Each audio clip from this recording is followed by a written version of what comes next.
Good morning. Welcome to Stock Market Today. It's Thursday, April 30th, 2020, and I am your host, Dan Russo, the Chief Market Strategist at Chaikin Analytics. Find me on Twitter at DanRusso_CMT. Stock Market Today brought to you today and every day by Chaikin Analytics. Head over to chaikinanalytics.com/today. Sign up for a free email where we give you daily stock ideas to consider, as well as get a lot of the content for this show. Hit your inbox every trading day before the market opens. So U.S. equities finished higher in Wednesday's trading, led by small caps and growth stocks, on the news that Gilead's drug helped patients recover faster than standard of care. On the economic front, the FOMC left rates unchanged, and we got the first look at 1Q GDP, which declined the most since 2008. Treasuries were mixed, with the curve steepening. The dollar was weaker on the major crosses. Gold was down 50 basis points, and WTI crude, in another volatile day of trading, settled up 22%. As we get to the desk this morning, futures are slightly higher, but they've been mixed throughout the morning, and that's on the back of some well-received earnings reports from Microsoft, Tesla, Facebook, and others. Asian markets were higher overnight, but European markets are mostly lower. Treasuries are mixed. The dollar is weaker on the major crosses. Gold is up 1.1%. WTI crude is up 15% to get us going in early morning trading. So I didn't put it on the chart, but the rally took us up to the 61.8% retracement level. The 200-day moving average is just above for the S&P 500, as yesterday's action pushed us through this near-term resistance zone. On the downside, 2750 to 2700 as initial support, 2450 to 2600 should a sell-off materialize, carries the retracement levels of this advance.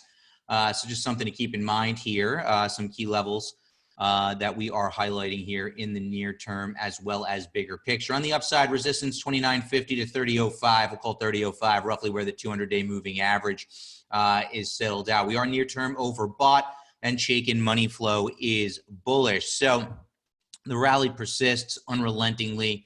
I know there have been a lot of eyes on this 62% retracement level. We'll see if we get a stalling out here, or if the market just continues to trudge higher. Indicators are mixed, overbought, but with bullish money flow. So just continue to be nimble, stay the course, manage your risk, and ultimately let price dictate. Turning now to our market in a minute. What are we writing about in the note today? Well, we got a big rally in small caps again, and growth stocks jumped in this time on the heels of earnings reports, and that was despite that GDP miss, right? GDP came in for the first quarter, the initial look, down 4.8%, below expectations, and as I said, lowest since 2008. S&P 500, as we just highlighted, achieves a 61.8% retracement of the decline. Breadth metrics improve across time frames, and healthcare services begins to outperform, and futures have been mixed. They point to a roughly flat open here today. Turning now to the major indices and their power bars. The Dow added a little over 2% yesterday, 3 to 11 bulls to bears there. S&P 500, 2.6% to the good, 66 to 140 bulls to bears. NASDAQ was an outperformer. That's the growth element of leadership yesterday, up 3.43%. Wouldn't be surprised to see that add on a little bit here today. 27 to 21, that ratio now flips in favor of the bulls. Small caps as well flips in favor of the bulls, up 4.9% yesterday, 390 to 304 bulls to bears. Bonds down tick slightly. Energy had a big day once again, up 7.5%. Still 0 bulls for 14 bears there. But we've talked about energy quite a bit this week, how the stocks have defied what was going on in crude oil, and now you're getting a crude oil rebound as a little bit of a tailwind to the energy space. Turning now to our stocks, plural, of the day. In my note today, I'm highlighting the fact that healthcare services is shifting its relative strength. XHS, we'll take a look at the fund a little bit later in the show, but I'm highlighting it today as potential emerging leadership. And what I wanted to do was take a look at the holdings of that fund that have very bullish or bullish ratings, as well as strong relative strength. So essentially what we'd be looking for here are leading stocks in what could be an emerging leadership area of the market. And you get 10 names that kind of fit the bill there. Names like Anthem, Cigna, Centene, right? You can see them all here, Humana, LabCorp, Molina, right? So these are some interesting names that could be potential candidates on the long side of a portfolio.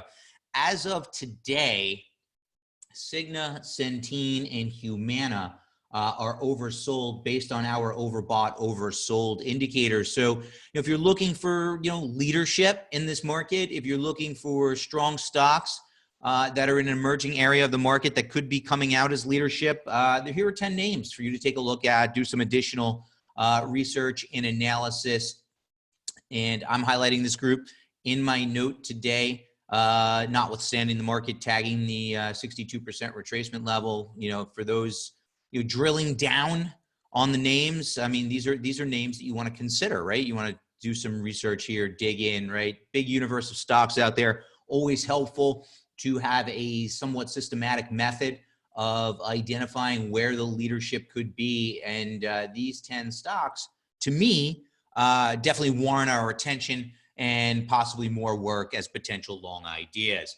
So taking a look at our sector tracker now over the last 5 days, energy still at the top of the list. We've talked about that quite a bit. Materials, fins, and industrials continue to be in the top 4 spots as we've had some of the most beaten down areas of the market rebounding. Discretionary comms and tech are middle of the road. And then your defensive groups over towards the bottom of the list. Real estate, healthcare, staples, and utilities being the only group that is lower over the past 5 days of trading. So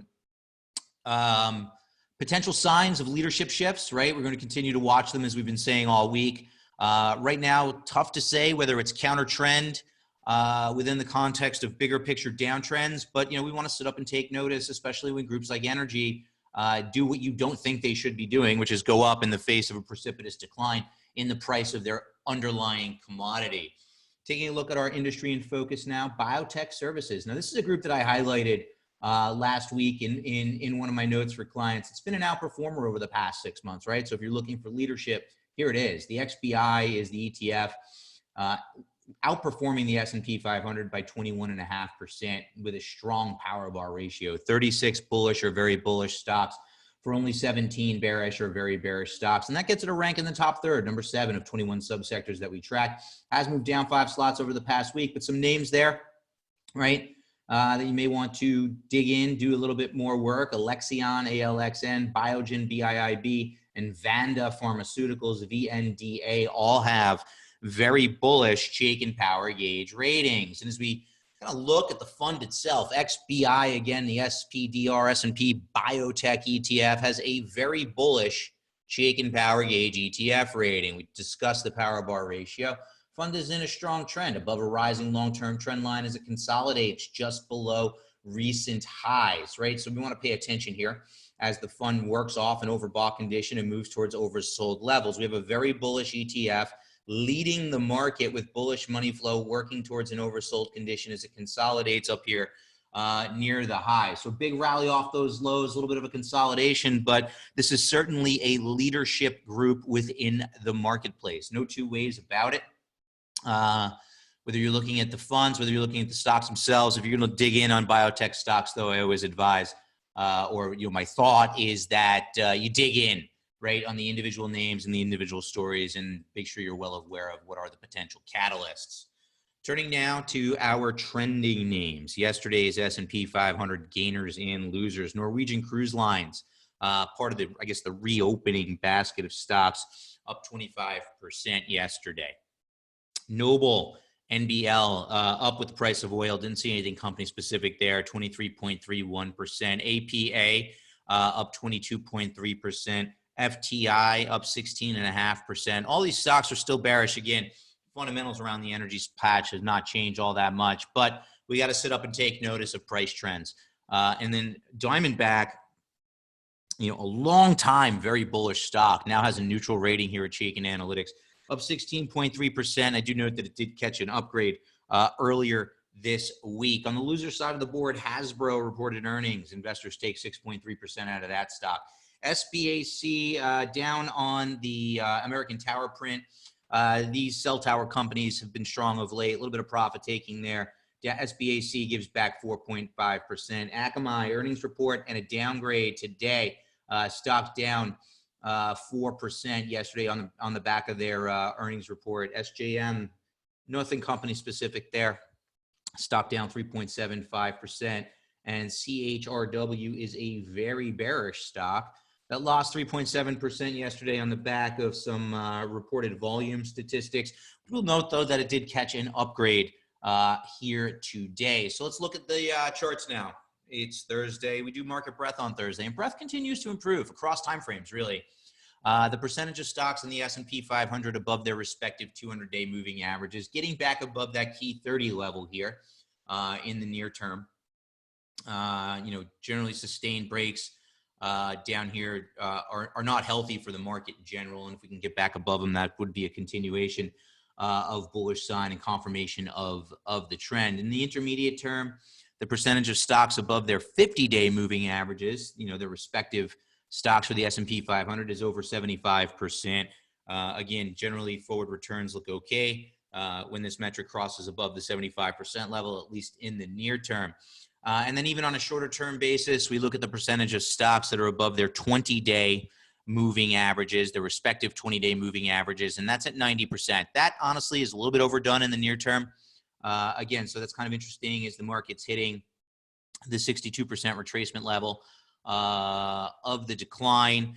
You could potentially be short-term overbought. Remember the indicator that I showed you earlier, the S&P 500, that 13-period CCI is in an overbought condition. So, just some things to keep in mind, right, as you're gauging the level of aggressiveness in the marketplace. Breadth metrics are improving, maybe a little bit overdone in the near term. I will note that the foreign stocks that I track, the international market is kind of interesting. The ACWI back above its 50-day moving average, but the 37 country ETFs that I track, none of them are above their 200-day moving average. There's still some work to do from a bigger picture trend perspective in the foreign markets, but generally speaking, breadth is moving in the right direction with price, right? We're not seeing divergences. Remember when the market was making a new high, we were highlighting these divergences in these breadth metrics, not seeing them just yet. So always keeping an eye out, but breadth metrics are continuing to improve here in the near term. Let's talk about that crude oil and now the E&P stock. So not just energy in general, but E&P, right? There's the decline in crude oil, right? No two ways about it. But we've had a nice snapback rally here in the near term.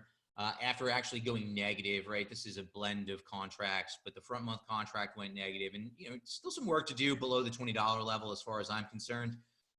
Exiting an oversold position, but check out the E&P names. XOP has been rallying since the market low, right? And even in the face of further declines in the price of crude oil, continues to move higher, right? So that's the type of thing, again, that we sit up and we want to take notice of. Start paying attention. Start maybe potentially looking for subtle shifts in ratings, et cetera, across this landscape. What I think is kind of playing out here, and this is just my opinion as I pay attention to what's going on, I think that the pressure on crude oil and the highly levered nature of these companies is going to force bankruptcies, right? We've seen Diamond Offshore file, rumors that Chesapeake could file. And I think what you're going to be left with, and when investors are potentially discounting, is a group of the survivors, right? And if the names that make it out of this, maybe investors are seeing a more rosy future, at least on the margin for those companies. That's just my view. As always, we let the charts tell us what's actually happening because the market doesn't care what my view is. XHS, I said we talk about healthcare services, and here it is, right? Now, big rally off the lows, back to the 200-day moving average, above the 50-day moving average. Overbought in the near term, but what intrigues me is the breakout relative to the S&P 500. You can see we've broken this near-term downtrend line, broken back above a key level and continuing to move higher. So again, as markets rotate, we're looking for signs of emerging leadership, and healthcare services is one of those names. Go back earlier in the slide deck. I showed you some stocks that potentially look interesting. So that's going to wrap us up for a Thursday. Head over to chaikinanalytics.com/test drive. Sign up for a free 14-day trial. I'll be back with you tomorrow.